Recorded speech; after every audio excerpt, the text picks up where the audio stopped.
तो चलिए आज बात करते हैं उत्तर प्रदेश की। हमारे पास जो जानकारी है वो किसी गाइड की तरह है, जिसमें स्थापना से लेकर राजनीति तक सब कुछ है। बिल्कुल। लेकिन हमारा मकसद सिर्फ तथ्य जानना नहीं है, बल्कि ये समझना है कि ये आंकड़े, ये नाम, ये उत्तर प्रदेश की कहानी कैसे कहते हैं। बिल्कुल। और वो कहानी भारत की कहानी का एक बहुत बड़ा हिस्सा है अक्सर एक बात कही जाती है कि दिल्ली का रास्ता लखनऊ से होकर जाता है। हाँ बिल्कुल।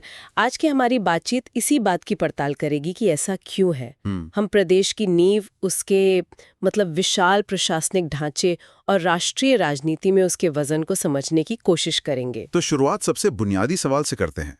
उत्तर प्रदेश बना कब? हमारे पास 4 अहम तारीखें हैं और ये थोड़ी कंफ्यूजिंग हो सकती हैं। पहली है 24 जनवरी 1950, स्थापना दिवस। हाँ, ये पहली और सबसे सीधी तारीख है।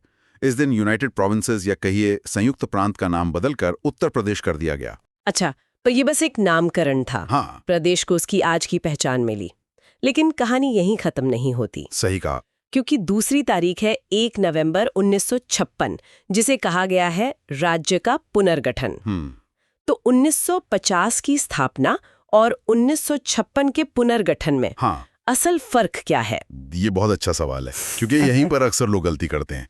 देखिए, 1950 में सिर्फ नाम बदला, ठीक है, लेकिन 1956 में पूरे भारत में राज्य पुनर्गठन अधिनियम लागू हुआ था। अच्छा। जिसका मकसद था भाषाई और प्रशासनिक आधार पर राज्यों की सीमाओं को फिर से तय करना। तो 1956 का बदलाव सिर्फ यूपी तक सीमित नहीं था, ये एक राष्ट्रीय स्तर का फेरबदल था। अच्छा, तो एक है नाम का बदलना और दूसरा है सीमाओं का। बिल्कुल। और फिर बाकी 2 तारीखें भी हैं। एक तो 1935, जब लखनऊ को पूरी तरह से राजधानी बनाया गया, और आखिरी है 9 नवंबर 2000। जी, 9 नवंबर 2000, जब उत्तर प्रदेश का भूगोल एक बार फिर बदला। प्रदेश के 13 पहाड़ी जिलों को अलग करके एक नया राज्य बनाया गया, उत्तरांचल। हाँ, जिसे आज हम उत्तराखंड के नाम से जानते हैं। तो ये चारों तारीखें, नामकरण, राजधानी, पुनर्गठन और विभाजन, यूपी की पहचान के 4 जरूरी स्तंभ हैं। ये तो अब एकदम साफ हो गया। अब अगर प्रदेश की पहचान की बात हो ही रही है, तो उसके प्रतीकों को कैसे भूल सकते?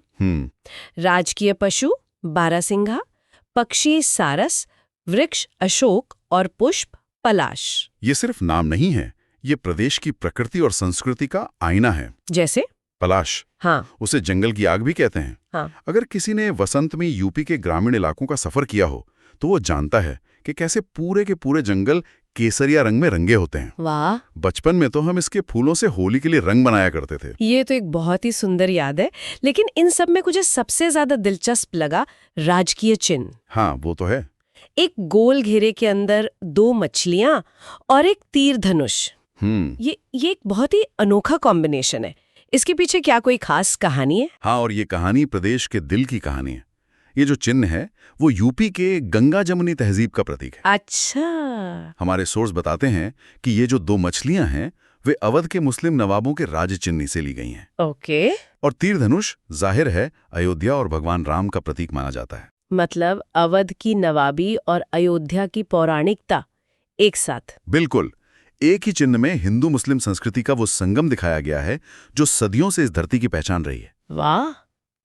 मतलब प्रदेश की सबसे बड़ी पहचान उसके चिन्ह में ही छिपी है, एक तरह से कह सकते हैं। चलिए, इसी मिलीजुली संस्कृति से आगे बढ़कर अब प्रदेश के विशाल आकार और उसकी प्रशासनिक ताकत को समझते हैं। ठीक है। तो आंकड़ों पर आते हैं।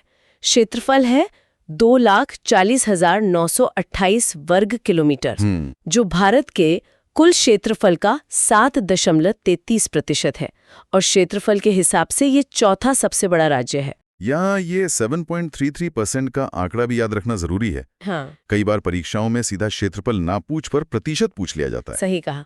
और चौथा स्थान मतलब राजस्थान, मध्य प्रदेश और महाराष्ट्र के बाद। हाँ, जो ये दिखाता है कि यूपी कितना विशाल है।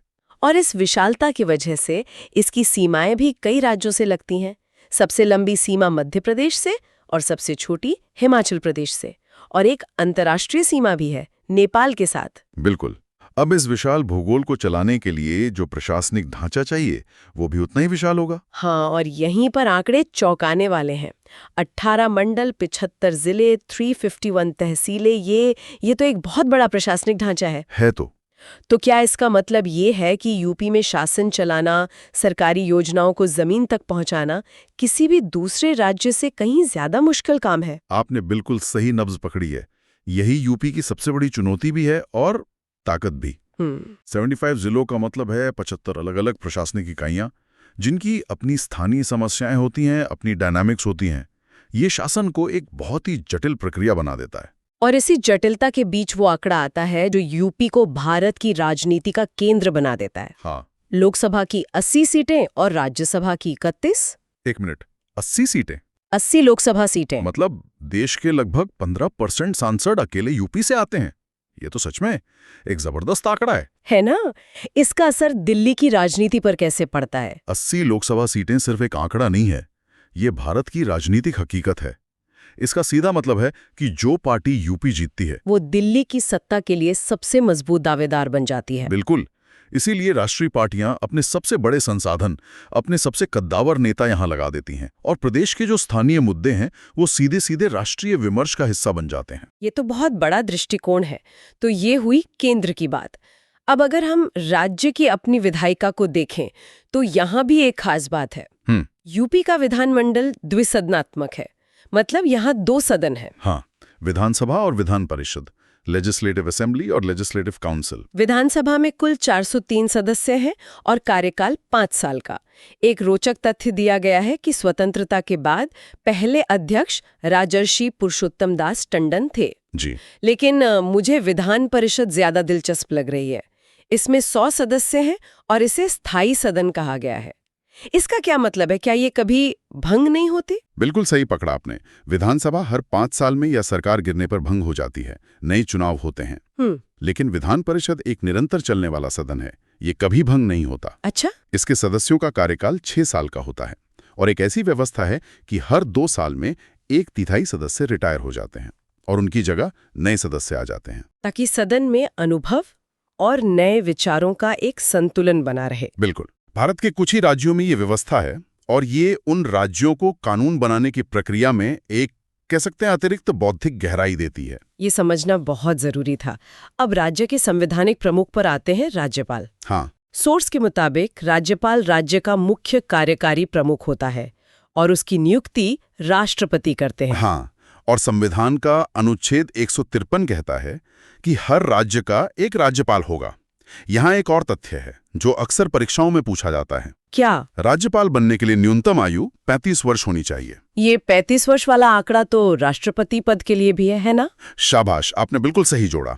राज्यपाल और राष्ट्रपति दोनों ही संवैधानिक प्रमुख हैं और दोनों के लिए न्यूनतम आयु 35 वर्ष है। ये एक महत्वपूर्ण तथ्य है। अब प्रदेश के राजनीतिक सफर पर आते हैं। मुख्यमंत्रियों की सूची में एक नाम है विश्वनाथ प्रताप सिंह का। वीपी सिंह, जो 1980-82 तक मुख्यमंत्री रहे और बाद में भारत के प्रधानमंत्री भी बने। ये फिर से वही बात साबित करता है कि यूपी की राजनीति का राष्ट्रीय महत्व कितना ज्यादा है। बिल्कुल, वीपी सिंह इसका एक बड़ा उदाहरण है। लेकिन उनके बाद का जो दौर हमारे सोर्स में बताया गया है, वो यूपी की राजनीति का सबसे उथल-पुथल भरा दौर था। हाँ, गठबंधन का योग, जिसमें मुलायम सिंह यादव, मायावती, कल्याण सिंह जैसे नेताओं का जिक्र है। ये सिर्फ कुछ नामों की सूची लगती है, लेकिन ये दौर तो मतलब लगभग 3 दशकों तक चला। इसमें क्या खास था? ये गठबंधन का युग सिर्फ राजनीतिक अस्थिरता का नहीं था। ये वो समय भी था जब प्रदेश में सामाजिक न्याय और पहचान की राजनीति अपने चरम पर पहुंची। अच्छा, मंडल और मंदिर की राजनीति वाला दौर। बिल्कुल।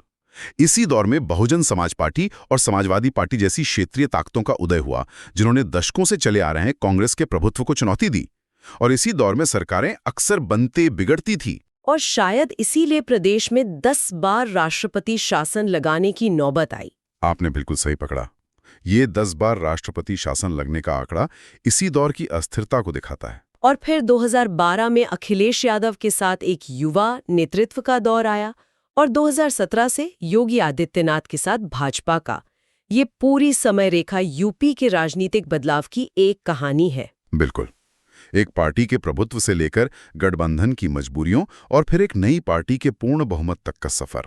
इसी सफर में प्रदेश ने देश को कई प्रथम भी दिए हैं। हाँ, जैसे देश की पहली महिला राज्यपाल श्रीमती सरोजनी नायडू यूपी से थीं। और ये जानना बहुत जरूरी है कि वो सिर्फ यूपी की ही नहीं बल्कि स्वतंत्र भारत के किसी भी राज्य की पहली महिला राज्यपाल थीं। अरे वाह, ये तो बहुत बड़ा तथ्य है ना? ये सवाल अनगिनत बार पूछा गया है। और देश की पहली महिला मुख्यमंत्री सुचेता कृपलानी भी यहीं से थीं। जी, ये दिखाता है कि शुरुआती दौर से ही यूपी ने महिला नेतृत्व को एक राष्ट्रीय मंच दिया। राजनीति के अलावा विज्ञान के क्षेत्र में भी कुछ प्रथम है, जैसे एशिया का पहला डीएनए बैंक लखनऊ में और प्रदेश का पहला टाइगर रिजर्व दुधवा। हाँ, ये तथ्य प्रदेश के आधुनिक चेहरे को दिखाते हैं।